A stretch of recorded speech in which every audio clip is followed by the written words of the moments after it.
All right, friends, here it is, the moment you've all been waiting for. Time to do the fifth declension. Okay, so yesterday we saw the first two endings, A's, A-E.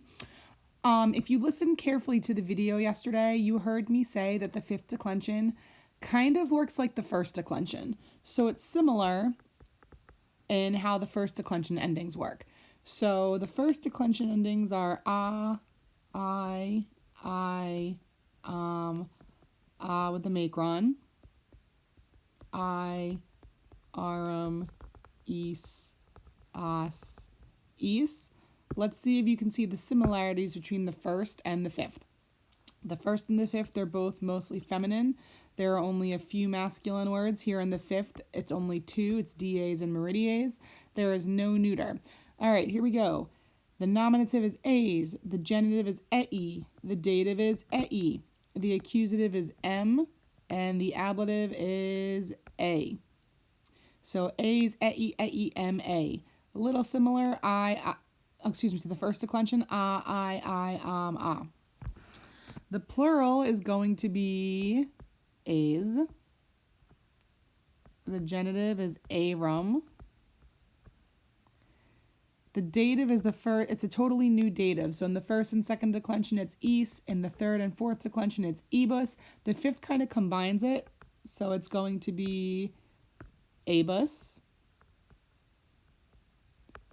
Anybody want to guess what the accusative is? A's and abus. So it's kind of like the first declension in the singular. And it's kind of a cross between the first and third declension. So here are your third declension plural endings. So in the plural, it's kind of a cross between the first and the third declension. So you kind of combine a little bit of everything. So the fifth declension in the singular, it's like the first declension. In the plural, it's a cross between the first and the third declension. So we have A's, E, M, A. A's, arum, abus, A's, abus. Okay, and we're going to do the same thing for the masculine. Technically, the masculine has an extra macron, but we're not going to worry about that right now. It's really not that important. Okay, so, if you want to know, I'll just tell you. Usually in the feminine, there are macrons here. In the masculine, there's an extra macron on the eyes. That's it. But do not worry about macrons because we don't use them. Because the Romans didn't use them. All right, so those are your fifth declension endings. A's, E, M, A. A's, arum, abus, A's, abus. If you can think of a really good song for the fifth declension, please let me know. Every year I try to think of a song that's as catchy as the fourth declension song, but I cannot think of one. So if you have a good one, record it and send it to me. In the meanwhile, I'm going to try to spend the weekend outdoors trying to be inspired by nature to think of a new one. I do want to point out some new vocab. So yesterday we went over this vocab up here, which you all filled in.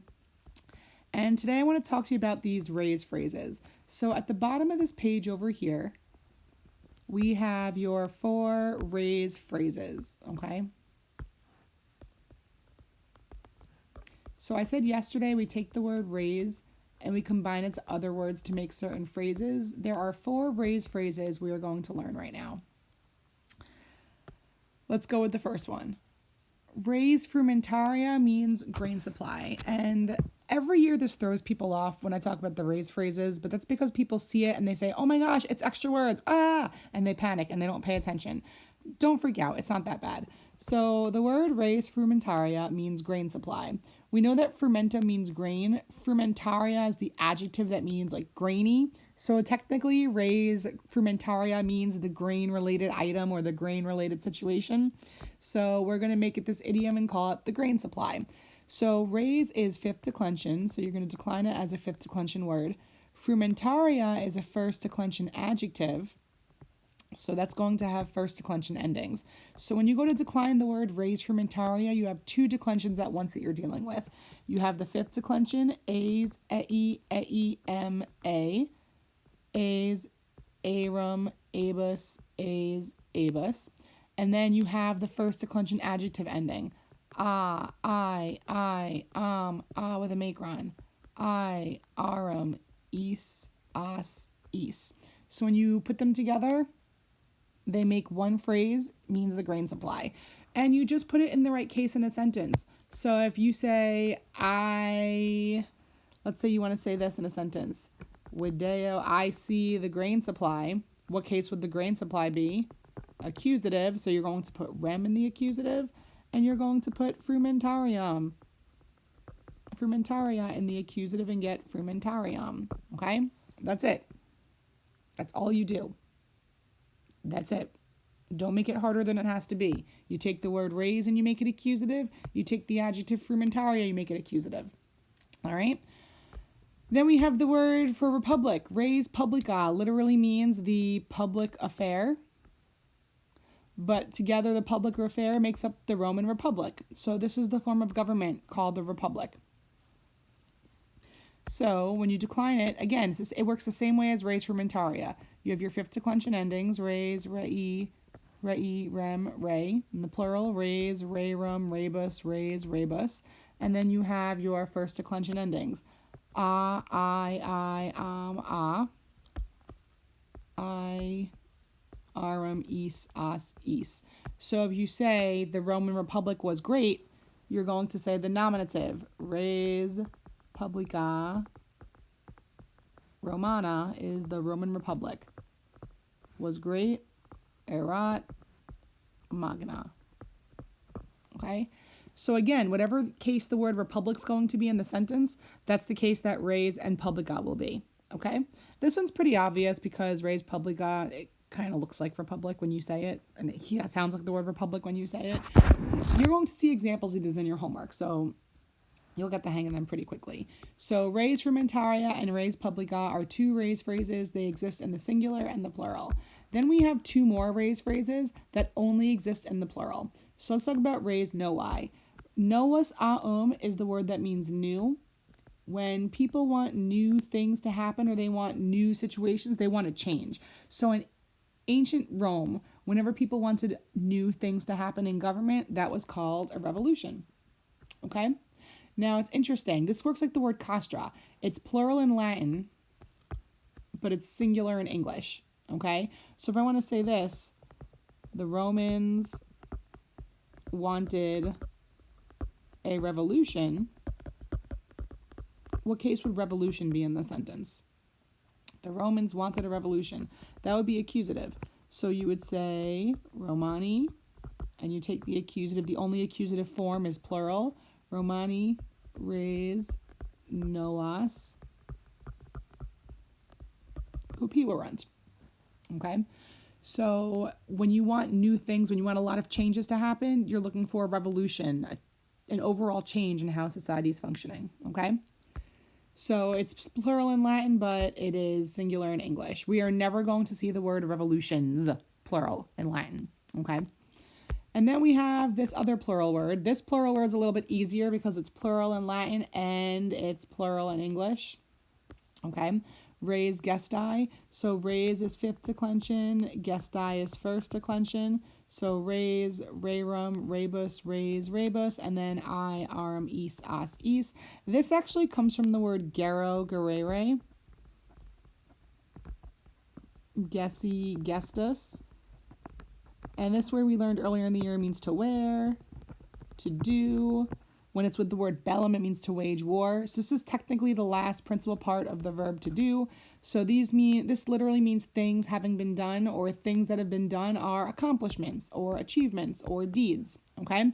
We will only see these in the plural, and we will only see these in the Latin plural, which is easy for us. Okay? So res gestae are someone's deeds. I want to go back up to res for a second. Res noae. Res is fifth declension. Noae is first declension. So it's just your plural endings and your first declension plural endings. Okay. So you'll see these in sentences. Let me give you one with res gestae right now. I can say this. Laudabamus bonas res gestas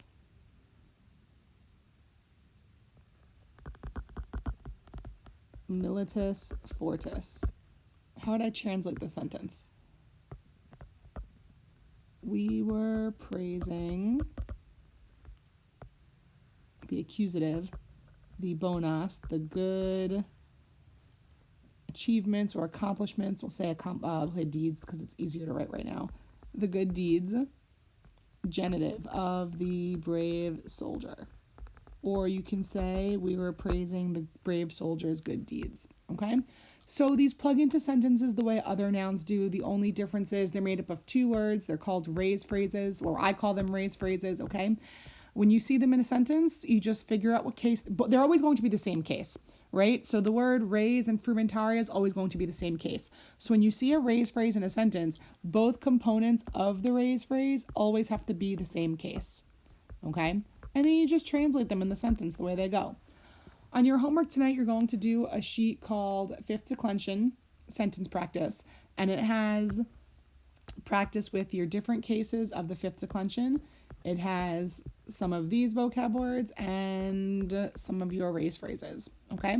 So once again, your fifth declension endings, A's, A-E, A's, arum, abus, A's, abus. If you have an easy way to remember it, let me know. There is a little bit of confusion because just like in the fourth declension, you do have some cases that repeat. So you need to know from context, is A's nominative singular, nominative plural, or accusative plural? And just like you did on your sheets the other day with the uses, right? You have to use the context of the sentence, grammatical cues in the sentence, and common sense to figure out which A's case it is. You'll know.